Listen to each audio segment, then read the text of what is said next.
Hello friends, कैसे हैं आप सब। उम्मीद करता हूं कि आप सब बिल्कुल ठीक होंगे। हमारी सीरीज चल रही थी जर्नल एंट्रीज के क्वेश्चंस की।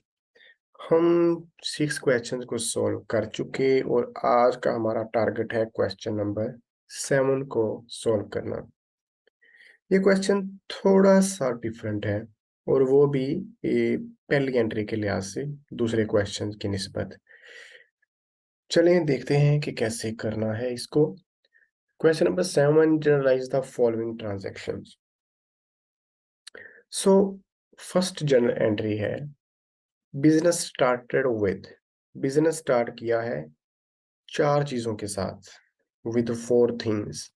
One cash 1000, bank balance 1500, building 20,000 and inventory 10,000।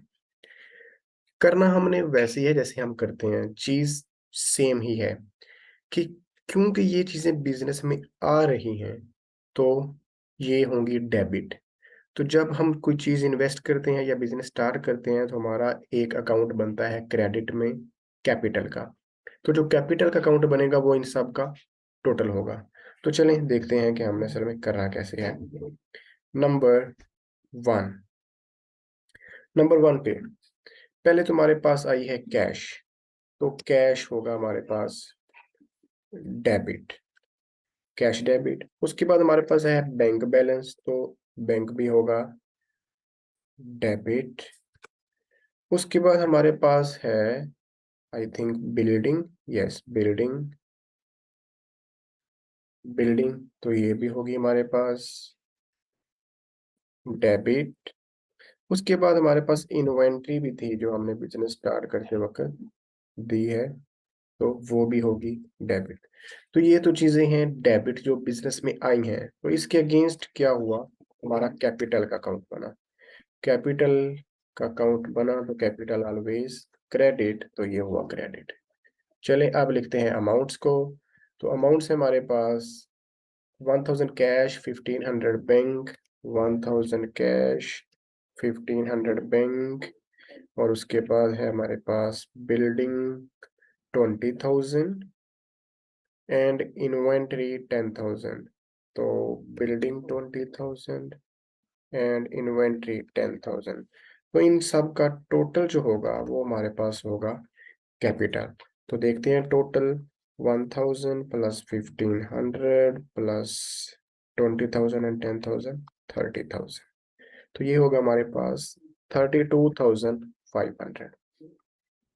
So this is the first journal entry. ये जर्नल एंट्री इस हिसाब से हुई है कि हमने कोई एक चीज इन्वेस्ट नहीं की, किसी एक चीज से बिजनेस स्टार्ट नहीं किया, 4 चीजों के साथ बिजनेस स्टार्ट किया है। तो इनको हैंडल करना सेम ही है जैसे हम एक चीज के साथ करते हैं या 2 चीजों के साथ करते हैं, लेकिन बस ये थोड़ा सा कंफ्यूजिंग इसलिए था कि कैसे 4 चीजों को हैंडल करना है। तो ये थी हमारी फर्स्ट एंट्री। नेक्स्ट चेक करते हैं सेकंड एंट्री। सेकंड एंट्री में गुड्स सोल्ड टू हिना, चीजें सेल की हैं हिना को, लेकिन कैश का नाम नहीं लिया। तो इसका क्या मतलब है, क्रेडिट पे की हैं। तो जब क्रेडिट पे की हैं तो हमने पैसे हिना से लेने हैं इन द फ्यूचर, तो ये हमारे लिए क्या होगा, रिसीवेबल। तो हम क्या लिखेंगे, हिना को डेबिट, बिकॉज ये हमारे लिए रिसीवेबल है, हमने पैसे रिसीव करने हैं इससे। तो हिना होगी हमारे पास receivable, receivable account always debit. So हिना डेबिट एंड नेक्स्ट सेल क्योंकि की हैं चीजें तो सेल्स क्रेडिट। तो सेल्स होंगे हमारे पास क्रेडिट। कितने की हमने सेल की है हिना को, 5,000 की। तो हम लिखेंगे 5,000 डेबिट एंड 5,000 क्रेडिट। ओके। उसके बाद नंबर थर्ड।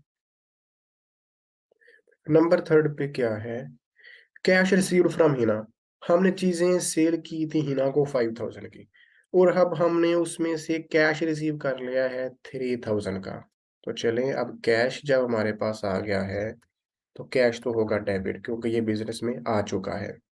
तो कैश होगा डेबिट अब क्योंकि हिना ने हमें ये पैसे दे दिए हैं, तो अब जो हमारे पास रिसीवेबल हिना का था 5000 का, वो कम हो जाएगा।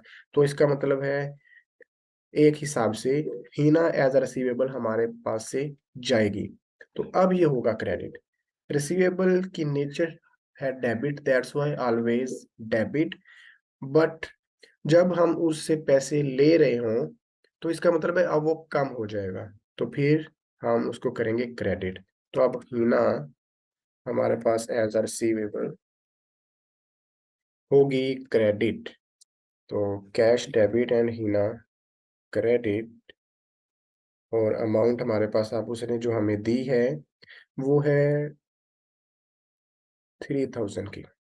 तो 3000 डेबिट एंड 3000 क्रेडिट। अब उसके पास अभी रिमेनिंग जो हमने लेने हैं वो 2000 लेने हैं। तो देखते हैं आगे क्या हुआ। आगे हुआ चेक रिसीव्ड फ्रॉम हिना। हमने हिना से अब चेक भी ले लिया है। जो बाकी 2000 रहता था उसका हमने उससे चेक ले लिया है। ये 2000 चेक रिसीव्ड फ्रॉम हिना। तो अब अमाउंट पूरी होगी जो हमने उससे लेनी थी। तो अब चेक को हम एज अ बैंक लेते हैं, तो अब हमारे पास क्या होगा, बैंक बैलेंस बढ़ेगा। तो बैंक डेबिट एंड हीना अब फिर कम हो जाएगा उसका एज अ रिसीवेबल। तो रिसीवेबल क्रेडिट अगेन। तो अमाउंट हमारे पास अब है 2000 की और 2000। ये 5000 हमने उससे लेने थे और हमने ले लिए।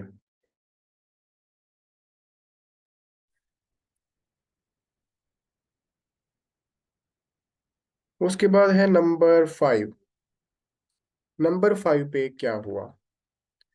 नंबर 5 एंट्री है Drew cash for personal use.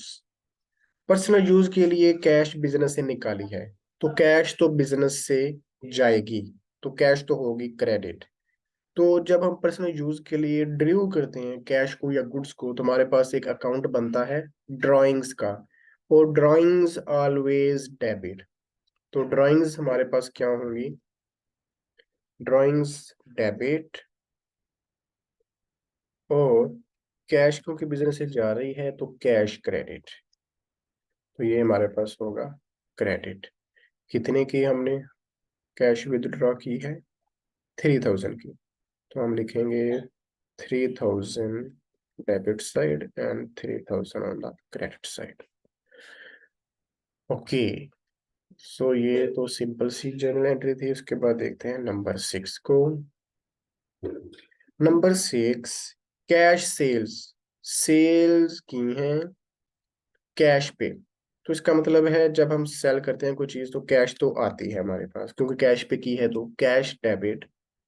Cash क्योंकि बिजनेस में आई तो कैश डेबिट। और सेल्स क्योंकि चीजें जाएंगी तो सेल्स हमारे पास से होगी credit.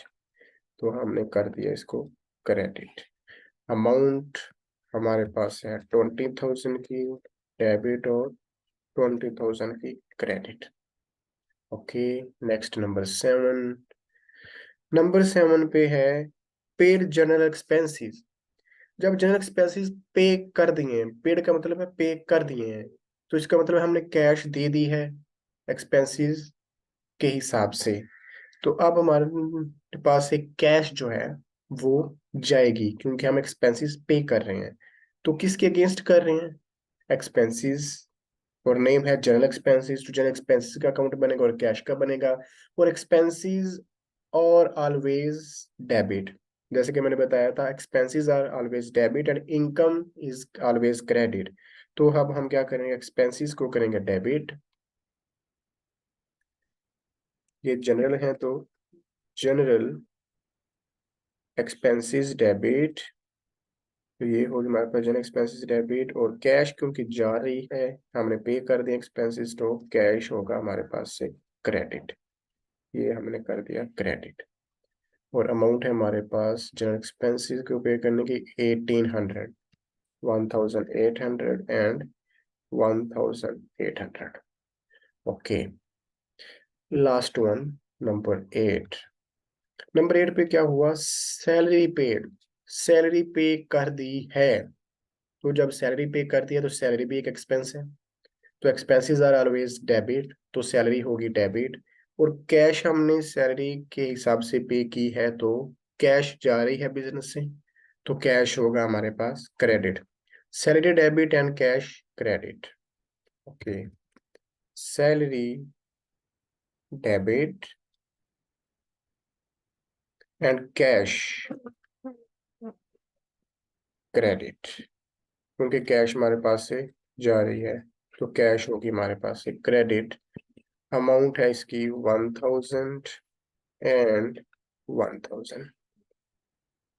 So these are the journal entries of question number 7। Question number 7 की जनरल एंट्रीज को हमने सोल्व किया। इतनी मुश्किल नहीं थी, पहली जनरल एंट्री में सिर्फ 4 चीजों की वजह से थोड़ा सा डिफिकल्टी लेवल था, क्योंकि 4 चीजों की वजह से हम बिजनेस स्टार्ट कर रहे थे, तो हमने उसको हैंडल किया। उसके बाद गुड्स सेल की हिना को, तो जो अमाउंट ली वो हमने 3000 कैश पे ले ली और 2000 का चेक ले लिया, तो हमने उसको भी हैंडल कर लिया।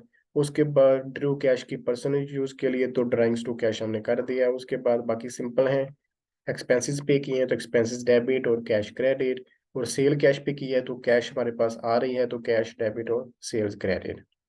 तो ये था हमारे पास क्वेश्चन, आप चेक कर सकते हैं और इसकी प्रैक्टिस कर सकते हैं। कोई चीज अभी भी अगर समझ ना आई हो तो आप मुझे कमेंट बॉक्स में पूछ सकते हैं। तो अपना ख्याल रखिएगा, मिलते हैं अगली वीडियो में नए क्वेश्चन के साथ। तब तक के लिए अल्लाह हाफिज।